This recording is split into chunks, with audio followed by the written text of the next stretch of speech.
Hello hi ನಮಸ್ತೆ ನನ್ನೆಲ್ಲ ವೀಕ್ಷಕ ಪ್ರಭುಗಳಿಗೆ ಶೋಭಾ ವೆಂಕಟ್ ವ್ಲಾಗ್ಸ್ ಕನ್ನಡ ಯೂಟ್ಯೂಬ್ ಚಾನಲ್ಗೆ ನಿಮ್ಮೆಲ್ಲರಿಗೂ ಕೂಡ ಸ್ವಾಗತ ಅಂತ ಹೇಳ್ತಾ ಕಾಲಭೈರವ ಜಯಂತಿ ಅಥವಾ ಕಾಲಾಷ್ಟಮಿಯ ಬಗ್ಗೆ ಈ ವಿಡಿಯೋದಲ್ಲಿ ತಿಳ್ಕೊಳ್ಳೋಣ. ಕಾಲಾಷ್ಟಮಿ ಪರಬ್ರಹ್ಮ ಅಥವಾ ಪರಮ ಸತ್ಯವನ್ನು ಪ್ರತಿನಿಧಿಸುವಂಥ ಭಗವಾನ್ ಶಿವನ ಉಗ್ರ ರೂಪವಾಗಿದೆ. ಭಗವಾನ್ ಭೈರವನಿಗೆ ಮೀಸಲಾಗಿರುವಂಥ ಹಬ್ಬವಾಗಿದೆ ಕಾಲಾಷ್ಟಮಿಯು. ಕಾಲಭೈರವ ಜಯಂತಿಯನ್ನು ಭೈರವ ಅಷ್ಟಮಿ ಅಥವಾ ಕಾಲಭೈರವಾಷ್ಟಮಿ ಅಂತ ಕೂಡ ಕರೀತಾರೆ. ಈ ದಿನವೇ ಭಗವಾನ್ ಶಿವನು ಭಗವಾನ್ ಕಾಲಭೈರವನಾಗಿ ಕಾಣಿಸಿಕೊಂಡಿದ್ದಾರೆ. ಈ ದಿನವನ್ನು ಮಾರ್ಗಶಿರ ಮಾಸದ ಅಷ್ಟಮಿ ತಿಥಿ ಕೃಷ್ಣ ಪಕ್ಷದಲ್ಲಿ ಆಚರಿಸಲಾಗುತ್ತದೆ ಮತ್ತು ಭಗವಾನ್ ಕಾಲಭೈರವನನ್ನು ಪೂಜಿಸಲು ಮತ್ತು ಅತ್ಯಂತ ದಿನವೆಂದು ಹೇಳಲಾಗಿದೆ. ಈ ದಿನದಂದು ಕಾಲಭೈರವೇಶ್ವರನ ಹೆಸರಿನಲ್ಲಿ ಹಲವಾರು ದೀಪಗಳನ್ನು ಹಚ್ಚಿದರೆ ಶುಭ ಲಾಭ ಪಡೆಯಬಹುದು. ಕಾಲಭೈರವೇಶ್ವರರ ಕೃಪೆಗೆ ಪಾತ್ರರಾಗಬಹುದು.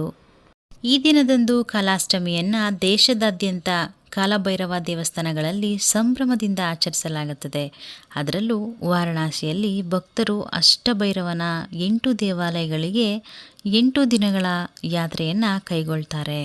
2025ರಲ್ಲಿ ಕಾಲಭೈರವ ಜಯಂತಿಯನ್ನು ನವೆಂಬರ್ 12ರಂದು ಬುಧವಾರದಂದು ಕಾಲಭೈರವ ಜಯಂತಿಯನ್ನು ನಾವು ಆಚರಿಸ್ತಾ ಇದ್ದೀವಿ. ಬುಧವಾರ ನವೆಂಬರ್ 12, 2025ರಂದು ಕಾಲಭೈರವ ಜಯಂತಿಯು ಅಷ್ಟಮಿ ತಿಥಿ ಪ್ರಾರಂಭವಾಗುತ್ತದೆ. ನವೆಂಬರ್ 11, 2025ರಂದು ರಾತ್ರಿ 11:08ಕ್ಕೆ ಸ್ಟಾರ್ಟ್ ಆಗುತ್ತೆ. ಅಷ್ಟಮಿ ತಿಥಿ ಕೊನೆಗೊಳ್ಳುವುದು ನವೆಂಬರ್ 12ನೇ ತಾರೀಕು 2025ರಂದು ರಾತ್ರಿ 10:58ಕ್ಕೆ. ನಾವು ಯಾವುದೇ ಹಬ್ಬ ಆಚರಣೆಗಳನ್ನು ಆಚರಿಸಿದ್ರೂ ಕೂಡ ಆ ಹಬ್ಬಗಳ ಬಗ್ಗೆ ತಿಳ್ಕೋಬೇಕು. ಅದು ತುಂಬಾ ಇಂಪಾರ್ಟೆಂಟ್ ಅಲ್ವಾ. ಸೊ ಪ್ರತಿಯೊಂದು ಹಬ್ಬಗಳ ಆಚರಿಸಬೇಕಾದ್ರೆ ನಾವು ತಿಳ್ಕೋಬೇಕು, ಇನ್ನೊಬ್ರಿಗೂ ತಿಳಿಸೋದು ತುಂಬಾ ಮುಖ್ಯವಾದಂಥದ್ದು. ಅದರಲ್ಲಿ ಕಾಲಾಷ್ಟಮಿಯ ಬಗ್ಗೆ ಸಂಪೂರ್ಣವಾದ ವಿಷಯನ ತಿಳ್ಕೊಳ್ಳೋಣ. ಭೈರವ ಅಷ್ಟಮಿ ಅಂತ ಹೇಳ್ತೀವಲ್ವ. ಅಷ್ಟ ಎಂದರೆ 8 ಮತ್ತು ಅಷ್ಟಮಿ ಎಂದರೆ 8ನೇಯದು. ಹೀಗಾಗಿ ಹುಣ್ಣಿಮೆಯ ನಂತರದ 8ನೇ ದಿನವಾದ ಅಷ್ಟಮಿ ಭಗವಾನ್ ಕಾಲಭೈರವೇಶ್ವರನನ್ನು ಪೂಜಿಸಲು ಅತ್ಯಂತ ಶುಭಕರವಾದ ದಿನ. ಒಂದು ವರ್ಷದಲ್ಲಿ ಒಟ್ಟು 12 ಕಾಲಾಷ್ಟಮಿಗಳಿವೆ. ಅವುಗಳಲ್ಲಿ ಭಾನುವಾರ ಅಥವಾ ಮಂಗಳವಾರ ಬರುವಂಥ ಕಾಲಾಷ್ಟಮಿ ಭಗವಾನ್ ಕಾಲಭೈರವನ ಪೂಜೆಗೆ ಉತ್ತಮವಾದದ್ದು. ಭೈರವ ಹೆಸರಿನ ಮೂಲದ ಬಗ್ಗೆ ತಿಳಿಯೋಣ. ಭೈರವ ಎಂಬ ಪದವು ಭೃ ಎಂಬ ಪದದಿಂದ ಬಂದಿದೆ. ಇದರ ಅರ್ಥ ವಿಶ್ವವನ್ನು ಉಳಿಸಿಕೊಳ್ಳುವ ಮತ್ತು ಪೋಷಿಸುವಂಥ ಮೂಲಕ ಹೊತ್ತಿರುವವನು ಎಂದಾಗಿದೆ. ರವ ಎಂಬ ಪದದ ಅರ್ಥ ಸ್ವಯಂ ಅರಿವು. ಇನ್ನೊಂದು ಅರ್ಥವು ದುಃಖದ ಚಕ್ರಕ್ಕೆ ಹೆದರಿಸುವವ ಪೋಷಕ ಎಂದು ಸೂಚಿಸುತ್ತದೆ. ರವ ಎಂದರೆ ಬೀರುವಿನಲ್ಲಿ ಉದ್ಭವಿಸುವ ತೀವ್ರ ಅರಿವನ್ನು ಸೂಚಿಸುತ್ತದೆ. ಅಂದರೆ ಭಯ ಅಥವಾ ದುಃಖದ ಚಕ್ರದ ಭಯ ಅಂತಲೇ ಹೇಳಬಹುದು. ಭೈರವನ ಸುತ್ತಲಿರುವ ಕೆಲವೊಂದು ದಂತಕಥೆಗಳ ಬಗ್ಗೆ ಕೂಡ ತಿಳಿಯೋಣ. ಒಂದು ಕಾಲದಲ್ಲಿ ಭಗವಾನ್ ಬ್ರಹ್ಮದೇವನು ಭಗವಾನ್ ವಿಷ್ಣುವಿನೊಂದಿಗೆ ಸಂಭಾಷಣೆಯಲ್ಲಿ ಆ ಸಂಭಾಷಣೆಯ ಸಮಯದಲ್ಲಿ ತಾನು ಪರಮಾತ್ಮನೆಂದು ಭಗವಾನ್ ಶಿವನಂತೆಯೇ ನನಗೆ 5 ತಲೆಗಳಿವೆ ಮತ್ತು ಭಗವಾನ್ ಶಿವನು ಏನು ಮಾಡಬಲ್ಲನು ಅದನ್ನು ನಾನು ಮಾಡಬಲ್ಲೆನು, ಆದ್ದರಿಂದ ಅವನನ್ನು ಪೂಜಿಸಬೇಕು, ಭಗವಾನ್ ಶಿವನಲ್ಲ ಎಂದು ಹೇಳಿದನು. ಭಗವಾನ್ ಬ್ರಹ್ಮನ ಅಹಂಕಾರವನ್ನು ಹತ್ತಿಕ್ಕಲು ಭಗವಾನ್ ಶಿವನು ತನ್ನ ಕೂದಲಿನ ಎಳೆಯನ್ನು ತೆಗೆದುಕೊಂಡು ಅದನ್ನು ನೆಲದ ಮೇಲೆ ಎಸೆದನು ಮತ್ತು ಅದರಿಂದ ಭಗವಾನ್ ಕಾಲಭೈರವನು ಹೊರಹೊಮ್ಮಿದರು. ಭಗವಾನ್ ಬ್ರಹ್ಮನ 5ನೇ ತಲೆಯನ್ನು ಕತ್ತರಿಸಿದ. ಭಗವಾನ್ ಬ್ರಹ್ಮನು ತನ್ನ ತಪ್ಪನ್ನು ಅರ್ಥ ಮಾಡಿಕೊಂಡು ಕ್ಷಮೆ ಕೇಳಿದರು. ಭಗವಾನ್ ಕಾಲಭೈರವನು ಬ್ರಹ್ಮಹತ್ಯ ಪಾಪದಿಂದ ಶಾಪಗ್ರಸ್ತನಾದನು ಮತ್ತು ಹೀಗೆ ಭಗವಾನ್ ಬ್ರಹ್ಮನ ತಲೆಯನ್ನು ಕತ್ತರಿಸಿದ 5ನೇ ತಲೆಯನ್ನು ಅಲೆಮಾರಿಯಂತೆ ಕಾಶಿ ತಲುಪುವವರೆಗೂ ಅಲೆದಾಡಿದರು. ಅಲ್ಲಿ ಅವರು ಪಾಪದಿಂದ ಮುಕ್ತನಾದರು ಮತ್ತು ಆದ್ದರಿಂದ ಅಲ್ಲಿ ಉಳಿದು ನಗರದ ರಕ್ಷಣಾತ್ಮಕ ದೇವತೆಯಾದರು. ಅವರನ್ನು ಕಾಶಿ ಕೊತ್ವಾಲ್ ಎಂದು ಕೂಡ ಕರೆಯಲಾಗುತ್ತದೆ. ಇನ್ನೊಂದು ದಂತಕಥೆಯ ಪ್ರಕಾರ ಹೇಳಬೇಕು ಅಂದರೆ, ಒಮ್ಮೆ ದಹುರಾಶುನ ಎಂಬ ರಾಕ್ಷಸನಿಂದ ಒಬ್ಬ ಮಹಿಳೆ ಮಾತ್ರ ಕೊಲ್ಲಲು ಸಾಧ್ಯ ಎಂಬ ವರವನ್ನು ಪಡೆದಿರ್ತಾರೆ. ಹೀಗಾಗಿ ಮಾತಾ ಪಾರ್ವತಿ ಕಾಳಿದೇವಿಯ ಉಗ್ರ ರೂಪವನ್ನು ಧರಿಸಿ ಅವರನ್ನು ಕೊಲ್ಲಲು ಪ್ರಾರಂಭಿಸಿದರು. ಕಾಳಿದೇವಿಯ ಕೋಪ ಮತ್ತು ಆ ಕೋಪದಿಂದ ರಾಕ್ಷಸನನ್ನು ಕೊಂದು ನಂತರ ಮಾತೆ ಕಾಳಿಯು ಮಗುವಿಗೆ ಹಾಲನ್ನು ಕುಡಿಸಿದರು. ಭಗವಾನ್ ಶಿವನು ಕಾಳಿ ಮತ್ತು ಮಗುವನ್ನು ತನ್ನೊಳಗೆ ವಿಲೀನಗೊಳಿಸಿಕೊಂಡರು ಮತ್ತು ವಿಲೀನ ರೂಪದ ಮೂಲಕ ಅಷ್ಟಾಂಗ ಭೈರವರು ಅಂದರೆ 8 ಭೈರವರು ಹೊರಹೊಮ್ಮಿದರು. ಅಷ್ಟಾಂಗ ಭೈರವರು ಅಷ್ಟಮಾತೃಕೆಯರನ್ನು ವಿವಾಹವಾದರು. ಆ ಅಷ್ಟಭೈರವರು ಮತ್ತು ಅಷ್ಟಮಾತೃಕೆಯರಿಂದ 64 ಭೈರವರು ಮತ್ತು 64 ಯೋಗಿನಿಯರು ಕಾಣಿಸಿಕೊಂಡರು. ಭಗವಾನ್ ಕಾಲಭೈರವನ ಮೂಲದ ಬಗ್ಗೆ ಇನ್ನೊಂದು ಕಥೆ ಎಂದರೆ, ರಾಜದಕ್ಷನು ಭಗವಾನ್ ಶಿವನನ್ನು ಅವಮಾನಿಸಿದಾಗ ಮಾತೆ ಸತೀದೇವಿಯು ಸಹಿಸಲಾರದೆ ಯಜ್ಞಕುಂಡದ ಬೆಂಕಿಗೆ ಹಾರಿದರು. ಭಗವಾನ್ ಶಿವನು ಈ ಘಟನೆಯ ಬಗ್ಗೆ ಕೋಪದಿಂದ ತಿಳಿದಾಗ ಅವರು ತನ್ನ ಕಾಲಭೈರವ ರೂಪವನ್ನು ತೆಗೆದುಕೊಂಡು ರಾಜದಕ್ಷನ ಶಿರಚ್ಛೇದನ ಮಾಡಿದರು. ನಂತರ ಕಾಲಭೈರವನು ಎಲ್ಲ ಶಕ್ತಿಪೀಠಗಳಲ್ಲಿ ರಕ್ಷಣಾತ್ಮಕ ದೇವತೆಯಾದರು. ಕಾಲಭೈರವೇಶ್ವರ ಜಯಂತಿ ಅಥವಾ ಕಾಲಾಷ್ಟಮಿ ಎಂದು ಉಪವಾಸವನ್ನು ಆಚರಿಸುವುದು ಮತ್ತು ಆ ಸವಾಲಿನ ಸ್ವಭಾವಕ್ಕೆ ಹೆಸರುವಾಸಿಯಾಗಿದೆ ಅಂತಲೇ ಹೇಳಬಹುದು. ಈ ಉಪವಾಸದ ಆಳವಾದ ಪ್ರತಿಫಲವನ್ನು ನಿಜವಾಗಿಯೂ ಕೂಡ ಅನುಭವಿಸಲು ಆಹಾರದಿಂದ ದೂರವಿರುವುದು ಮಾತ್ರವಲ್ಲದೆ ಇಡೀ ರಾತ್ರಿಯನ್ನು ಕಾಲಭೈರವೇಶ್ವರನನ್ನು ಪೂಜಿಸಲು ಮತ್ತು ಗೌರವಿಸಲು ಮೀಸಲಾಗಿಡಬೇಕು.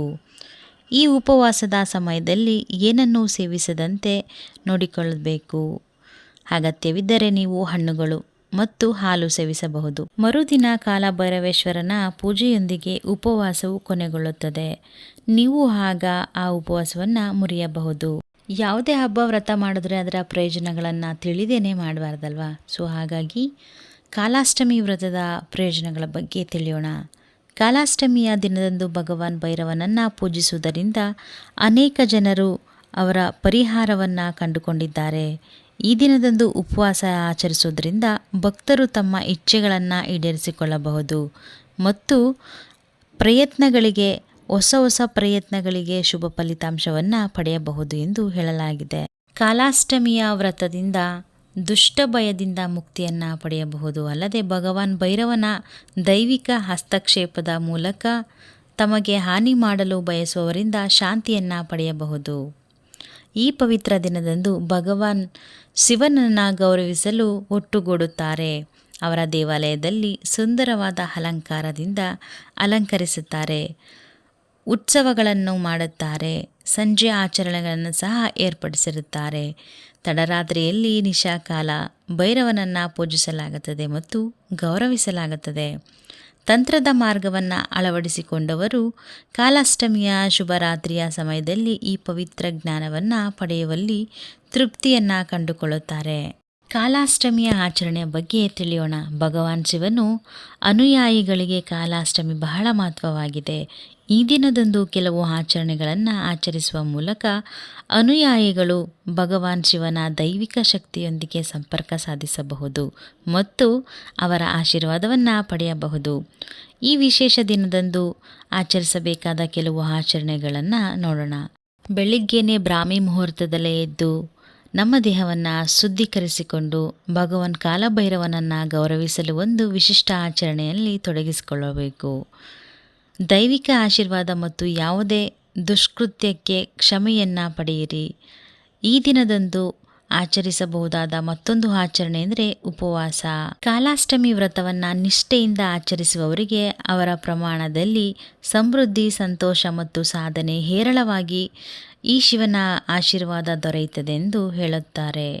ಕಾಲಭೈರವನ ಪ್ರಾಚೀನ ಕಾಲದಲ್ಲಿ ಮುಳುಗಿ ಮತ್ತು ಭಗವಾನ್ ಶಿವನಿಗೆ ಸಮರ್ಪಿತವಾದ ಶಕ್ತಿಶಾಲಿ ಮಂತ್ರಗಳು ಮತ್ತು ಅಸ್ತಿತ್ವದ ಮೂಲಕ ಪ್ರತಿಧ್ವನಿಸಲಿ.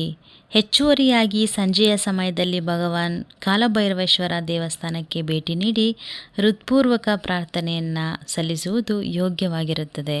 ಇನ್ನು ಕಾಲಾಷ್ಟಮಿಯ ಸಮಯದಲ್ಲಿ ಬೆಳಿಗ್ಗೆ ಒಂದು ಪವಿತ್ರ ಆಚರಣೆಯನ್ನು ನಡೆಯುತ್ತದೆ. ಅಲ್ಲಿ ನಮ್ಮ ಪೂರ್ವಜರಿಗೆ ಪ್ರಾರ್ಥನೆ ಮತ್ತು ಪೂಜೆಯಲ್ಲಿ ಅರ್ಪಿಸಲಾಗುತ್ತದೆ. ಅವರ ಆತ್ಮ ಶಾಂತವಾಗುವುದನ್ನು ಖಚಿತಪಡಿಸಿಕೊಳ್ಳಬಹುದು. ಇನ್ನು ಬ್ರಾಹ್ಮಣರ ಯೋಗಕ್ಷೇಮಕ್ಕೆ ಕೊಡುಗೆ ಕೂಡ ನೀಡುತ್ತಾರೆ. ಆಹಾರ, ಬಟ್ಟೆ ಅಂದರೆ ದಾನವನ್ನು ಮಾಡ್ತಾರೆ. ಇನ್ನಿತರ ವಸ್ತುಗಳನ್ನು ಕೂಡ ಬ್ರಾಹ್ಮಣರಿಗೆ ದಾನವನ್ನು ಮಾಡಬಹುದು. ಮತ್ತು ಕಪ್ಪು ನಾಯಿಗಳಿಗೆ ಅಂದರೆ ಕಾಲಭೈರವೇಶ್ವರ ವಾಹನ ಅಂತಲೇ ಕರೀತಾರೆ ಕಪ್ಪು ನಾಯಿಗಳನ್ನು. ಅವರಿಗೆ ಹಾಲು, ಮೊಸರು ಮತ್ತು ರುಚಿಕರವಾದ ತಿನಿಸುಗಳನ್ನು ಅರ್ಪಿಸಬಹುದು. ಇನ್ನು ಕಾಲಭೈರವೇಶ್ವರ ಅವರ ಅಷ್ಟಕ ಶಕ್ತಿ ಅಗಾಧವಾದದ್ದು ಅಂತಲೇ ತಿಳಿಬಹುದು. ಕಾಲಭೈರವ ಅಷ್ಟಕವು ಜನರಿಗೆ ಸದಾಚಾರದ ಮಾರ್ಗವನ್ನು ಹೇಗೆ ಅನುಸರಿಸಬೇಕೆಂದು ಬೋಧಿಸುತ್ತದೆ. ಅದು ನಮ್ಮ ಪಾಪಗಳ ಪರಿಣಾಮಗಳಿಂದ ಮತ್ತು ಕೆಟ್ಟ ಕರ್ಮಗಳಿಂದ ನಮ್ಮನ್ನು ಮುಕ್ತಿಗೊಳಿಸುತ್ತದೆ. ಇದು ರಾಹು, ಕೇತು ಮತ್ತು ಶನಿ ದೋಷಗಳ ಋಣಾತ್ಮಕ ಪರಿಣಾಮವನ್ನು ಕಡಿಮೆ ಮಾಡುತ್ತದೆ. ಇದನ್ನು ಪಠಿಸುವುದರಿಂದ ನಮ್ಮ ಜೀವನದ ದೀರ್ಘಕಾಲದ ಸಮಸ್ಯೆಗಳು ಮತ್ತು ದುಃಖಗಳಿಂದ ಮುಕ್ತರಾಗಬಹುದು. ಒಬ್ಬ ವ್ಯಕ್ತಿಯು ಮಾಟ ಅಥವಾ ದುಷ್ಟ ಕಣ್ಣಿನಿಂದ ಬಳಲುತ್ತಿದ್ದರೆ, ಅಂದರೆ ಕೆಟ್ಟ ಕಣ್ಣಿನ ದೃಷ್ಟಿಗಳಿಂದ ಬಳಲುತ್ತಿದ್ದರೆ ಅದನ್ನು ತೊಡೆದುಹಾಕಲು ಕಾಲಭೈರವ ಅಷ್ಟಕವನ್ನು ಪಠಿಸಬೇಕು. ಬನ್ನಿ, ಕಾಲಭೈರವ ಅಷ್ಟಕಂನ ಸಾರಾಂಶವನ್ನು ತಿಳಿಯೋಣ. ಭೈರವ ಅಷ್ಟಕವು ಭಗವಾನ್ ಕಾಲಭೈರವನಿಗೆ ಸಮರ್ಪಿತವಾದ 8 ಚರಣಗಳ ಸ್ತೋತ್ರವಾಗಿದ್ದು, ಇದನ್ನು ಆದಿಶಂಕರಾಚಾರ್ಯರು ರಚಿಸಿದ್ದಾರೆ. ಚರಣಗಳಲ್ಲಿ ಭಗವಾನ್ ಕಾಲಭೈರವನಿಗೆ ನಮಸ್ಕಾರಗಳನ್ನು ಸಲ್ಲಿಸಲಾಗುತ್ತದೆ ಮತ್ತು ಅವರ ಪ್ರತಿಮಾಶಾಸ್ತ್ರ ಮತ್ತು ಗುಣಗಳನ್ನು ವಿವರಿಸಲಾಗಿದೆ. ಮೊದಲ 2 ಶ್ಲೋಕಗಳು ಅವರ ಪರಮಾನಂದದ ನೋಟವನ್ನು ಮತ್ತು ಋಷಿಗಳ ಮತ್ತು ಯೋಗಿಗಳಿಂದ ಪೂಜಿಸಲ್ಪಡುವುದನ್ನು ವಿವರಿಸುತ್ತದೆ. ಅವರು ವಿಶ್ವವನ್ನು ಬೆಂಬಲಿಸುತ್ತಾರೆ ಮತ್ತು ತನ್ನ ಭಕ್ತರನ್ನು ರಕ್ಷಿಸುತ್ತಾರೆ ಎಂದು ವಿವರಿಸುತ್ತದೆ. 3ನೆಯದು ಮತ್ತು 4ನೆಯ ಶ್ಲೋಕಗಳು ಕಾಲಭೈರವನನ್ನು ದುಷ್ಟರನ್ನು ಶಿಕ್ಷಿಸುವ ಮತ್ತು ತನ್ನ ಭಕ್ತರನ್ನು ಪಾಪಗಳು ಮತ್ತು ದುಃಖಗಳಿಂದ ಮುಕ್ತಗೊಳಿಸುವ ಮತ್ತು ಸಮೃದ್ಧಿಯನ್ನು ದಯಪಾಲಿಸುವವನು ಎಂದು ವಿವರಿಸುತ್ತದೆ. 2 ಶ್ಲೋಕಗಳು ಭಗವಾನ್ ಶಿವನನ್ನು ಶಾಶ್ವತ ಮತ್ತು ಸದಾಚಾರದ ರಕ್ಷಕ ಎಂದು ವರ್ಣಿಸುತ್ತದೆ. ಅವರನ್ನು ಸಾವಿನ ಭಯ, ಕರ್ಮ ಮತ್ತು ಪುನರ್ಜನ್ಮದ ಚಕ್ರದಿಂದ ಮುಕ್ತಗೊಳಿಸುವವನೆಂದು ವರ್ಣಿಸಲಾಗಿದೆ. 7ನೆಯ ಶ್ಲೋಕವು ಕಾಲಭೈರವ ದೇವರನ್ನು 8 ಸಿದ್ಧಿಗಳ ದಯಪಾಲ ಮತ್ತು ಪಾಪನಾಶಕ ಎಂದು ವರ್ಣಿಸಲಾಗಿದೆ. ಕೊನೆಯ ಶ್ಲೋಕವು ಅವರನ್ನು ಆತ್ಮಗಳು ಮತ್ತು ಪ್ರೇತಗಳ ಅಧಿಪತಿ ಮತ್ತು ಶಾಂತಿ, ವೈಭವ, ಸಂತೋಷ ಮತ್ತು ಸಮೃದ್ಧಿಯ ದಯಪಾಲ ಎಂದು ವರ್ಣಿಸಲಾಗುತ್ತದೆ. ಕಾಶಿಯ ರಕ್ಷಕನಾಗಿ ಅವರನ್ನು ರಕ್ಷಕ, ಪಾಪ ಪರಿಹಾರಕ ಮತ್ತು ಧರ್ಮದ ಹಾದಿಯಲ್ಲಿ ಅವರನ್ನು ಎಂದೆಂದಿಗೂ ನಡೆಯುವಂಥವರೆಂದು ವರ್ಣಿಸಲಾಗಿದೆ. ಅಷ್ಟಕಂನ ಸಾರಾಂಶ ಎಷ್ಟು ಅದ್ಭುತವಾಗಿದೆ ಅಲ್ವಾ? ಇವಾಗ ಕಾಲಾಷ್ಟಮಿಯ ಮಹತ್ವದ ಬಗ್ಗೆ ತಿಳಿಯೋಣ. ಆದಿತ್ಯ ಪುರಾಣದಲ್ಲಿ ಕಾಲಾಷ್ಟಮಿಯ ಮಹತ್ವವನ್ನು ಎತ್ತಿ ತೋರಿಸಲಾಗಿದೆ ಎಂದು ಹೇಳಲಾಗುತ್ತದೆ. ಆದಿತ್ಯ ಪುರಾಣದ ಪ್ರಕಾರ ಕಾಲಾಷ್ಟಮಿಯಂದು ಭಕ್ತಿಯ ಪ್ರಾಥಮಿಕ ಗಮನ ಭಗವಾನ್ ಕಾಲಭೈರವ. ಭಗವಾನ್ ಕಾಲಭೈರವನನ್ನು ಶಿವನ ಸಾಕಾರ ಎಂದು ವ್ಯಾಪಕವಾಗಿ ಗುರುತಿಸಲಾಗಿದೆ. ಹಿಂದೂ ಪುರಾಣಗಳಲ್ಲಿ ಕಾಲ ಎಂಬ ಪರಿಕಲ್ಪನೆಯು ಸದಾ ಹರಿಯುವ ಕಾಲದ ನದಿಯನ್ನು ಪ್ರತಿನಿಧಿಸುತ್ತದೆ. ಆದರೆ ಭೈರವ ಶಿವನ ದೈವಿಕ ಅಭಿವ್ಯಕ್ತಿಯನ್ನು ಸಾಂಕೇತಿಸುತ್ತದೆ. ಹೀಗಾಗಿ ಕಾಲಭೈರವನನ್ನು ಹೆಚ್ಚಾಗಿ ಕಾಲದ ದೇವರು ಎಂದು ಕರೆಯಲ್ಪಡುತ್ತದೆ. ಭಗವಾನ್ ಶಿವನನ್ನು ಅನುಸರಿಸುವವರಿಗೆ ಇದು ಹೆಚ್ಚಿನ ಮಹತ್ವವನ್ನು ಹೊಂದಿದೆ. ಏಕೆ ಅಂದರೆ ಅವರು ಭಗವಾನ್ ಭೈರವನನ್ನು ಅತ್ಯಂತ ಭಕ್ತಿಯಿಂದ ಆಚರಿಸುತ್ತಾ ಪೂಜಿಸಿರ್ತಾರೆ. ಇನ್ನು ಕೆಲವು ದಂತಕಥೆಗಳ ಪ್ರಕಾರ ಬ್ರಹ್ಮ, ವಿಷ್ಣು ಮತ್ತು ಮಹೇಶ್ವರರ ನಡುವಿನ ಆಳವಾದ ಸಂಭಾಷಣೆಯ ಸಮಯದಲ್ಲಿ ಭಗವಾನ್ ಬ್ರಹ್ಮ ಮಾಡಿದ ಹೇಳಿಕೆಯಿಂದ ಭಗವಾನ್ ಶಿವನು ಕೋಪಗೊಂಡು ಅವರು ಮಹಾಕಾಳೇಶ್ವರನ ರೂಪವನ್ನು ಧರಿಸಿ ಭಗವಾನ್ ಬ್ರಹ್ಮನ 5ನೇ ತಲೆಯನ್ನು ಕತ್ತರಿಸಿದ. ಕಾಲಭೈರವನು ಭಗವಾನ್ ಶಿವನ ಶಕ್ತಿಯಾಗಿ ಅವತರಿಸಿದ್ದಾಗಿದ್ದು ಭಗವಾನ್ ಬ್ರಹ್ಮನ ಕೋಪವನ್ನು ತಣಿಸಲು ಉದ್ದೇಶಿಸಲ್ಪಟ್ಟಿದ್ದಾರೆ ಎಂಬ ನಂಬಿಕೆ ಇದೆ. ಆದ್ದರಿಂದ ಅನುಯಾಯಿಗಳು ಭಗವಾನ್ ಶಿವನ ಕಾಲಭೈರವ ಅವತಾರವನ್ನು ಪೂಜಿಸುತ್ತಾರೆ. ಕಾಲಭೈರವನನ್ನು ಭಗವಾನ್ ಶಿವನ ಶಕ್ತಿಶಾಲಿ ಅಭಿವ್ಯಕ್ತಿಯಾಗಿರುವುದರಿಂದ ಕಾಲಾಷ್ಟಮಿಯಂದು ರುದ್ರಾಕ್ಷಿಯನ್ನು ಧರಿಸುವುದರಿಂದ ಅಥವಾ ರುದ್ರಾಕ್ಷಿಯಿಂದ ಪೂಜೆ ಮಾಡುವುದರಿಂದ ಅತ್ಯಂತ ಪುಣ್ಯಕರ ಲಾಭ ದೊರೆಯುತ್ತದೆಂದು ಹೇಳಬಹುದು. ಇನ್ನು ಕಾಲಭೈರವ ಯಂತ್ರಗಳು ವಿಭಿನ್ನ ದೇವತೆಗಳು ಮತ್ತು ಶಕ್ತಿಯನ್ನು ಪ್ರತಿನಿಧಿಸುವಂಥ ಶಕ್ತಿಶಾಲಿ ಜಾಮಿತಿಯ ಮಾದರಿಗಳಾಗಿದೆ ಅಂತ ಹೇಳಬಹುದು. ಕಾಲಾಷ್ಟಮಿಯಂದು ಶಕ್ತಿಶಾಲಿ ಕಾಲಭೈರವ ಯಂತ್ರದಿಂದ ಅದನ್ನು ಸ್ಥಾಪಿಸಿ ಅಥವಾ ಪೂಜಿಸಿದರೆ ಪುಣ್ಯ ಪ್ರಾಪ್ತಿಯಾಗುವುದು, ಇಷ್ಟಾರ್ಥ ಪ್ರಾಪ್ತಿಯಾಗುವುದು. ಹಾಗೆ ಸ್ವರ್ಣ ಆಕರ್ಷಣ ಭೈರವ ಯಂತ್ರವು ಕೂಡ ಇದೆ. ಈ ಸ್ವರ್ಣ ಆಕರ್ಷಣ ಭೈರವ ಯಂತ್ರವು ಭೈರವನ ಆಕರ್ಷಣಾ ಶಕ್ತಿಯನ್ನು ವ್ಯಕ್ತಪಡಿಸುತ್ತದೆ. ಇದು ಹೆಸರು, ಖ್ಯಾತಿ, ಯಶಸ್ಸು, ಸಂಪತ್ತು ಮತ್ತು ಅದೃಷ್ಟವನ್ನು ಸಾಧಿಸುವಲ್ಲಿ ಸಹಾಯ ಮಾಡುತ್ತದೆ. ಹಾಗೆ ಕಾಲಾಷ್ಟಮಿಯಂದು ಉತ್ತಮ ಆರೋಗ್ಯ, ಸಂಪತ್ತು ರಕ್ಷಣೆ ಮಾಡಬೇಕು ಅಂದರೆ ಕಾಲಾಷ್ಟಮಿಯ ಕಾಲಭೈರವನ ಅತೀ ಸೂಕ್ಷ್ಮವಾದ ಹಿತ್ತಾಳೆ ವಿಗ್ರಹವನ್ನು ಸ್ಥಾಪಿಸಿ ಕುಂಬಳಕಾಯಿಯ ದೀಪವನ್ನು ಹಚ್ಚಬೇಕು, ಅಥವಾ ತೆಂಗಿನಕಾಯಿ ದೀಪವನ್ನು ಹಚ್ಚಬಹುದು, ಅಥವಾ ಕಾರ್ತಿಕ ಮಾಸ ಆಗಿರೋ ಕಾರಣ 355 ಬತ್ತಿಗಳಿಂದ ಪೂಜೆ ಮಾಡಿದರೂ ಕೂಡ ಶೀಘ್ರವಾಗಿ ನಿಮ್ಮ ಪೂಜೆಗೆ ಫಲವನ್ನು ಪಡೆಯಬಹುದು. ಇದಿಷ್ಟು ಕಾಲಾಷ್ಟಮಿಯ ವಿಶೇಷ ವಿಡಿಯೋ ಅಂತಲೇ ಹೇಳಬಹುದು. ಈ ವಿಡಿಯೋ ಇಷ್ಟ ಆಗಿದ್ರೆ ಲೈಕ್ ಮಾಡಿ, ಶೇರ್ ಮಾಡಿ, ನಿಮ್ಮ ಫ್ರೆಂಡ್ಸು ಫ್ಯಾಮಿಲಿಗೂ ಕೂಡ ಶೇರ್ ಮಾಡಿ. ಹಾಗೆ ಸಬ್ಸ್ಕ್ರೈಬ್ ಆಗಿಲ್ಲ ಅಂದರೆ ಸಬ್ಸ್ಕ್ರೈಬ್ ಆಗಿ ಸಪೋರ್ಟ್ ಮಾಡಿ. ಈ ವಿಡಿಯೋ ಇಷ್ಟ ಆಗಿದ್ರೆ ಲೈಕ್ ಮಾಡೋದನ್ನು ಮರಿಬೇಡಿ. ಹಾಗೆ ಇನ್ನೊಂದು ಇನ್ಫಾರ್ಮೇಟಿವ್ ಆಗಿರುವಂಥ ವಿಡಿಯೋ ಜೊತೆ ನಾನಿನ್ನೂ ಸಿಗ್ತೀನಿ. ನಾನಿನ್ನೂ ಹೋಗಿ ಬರ್ತೀನಿ.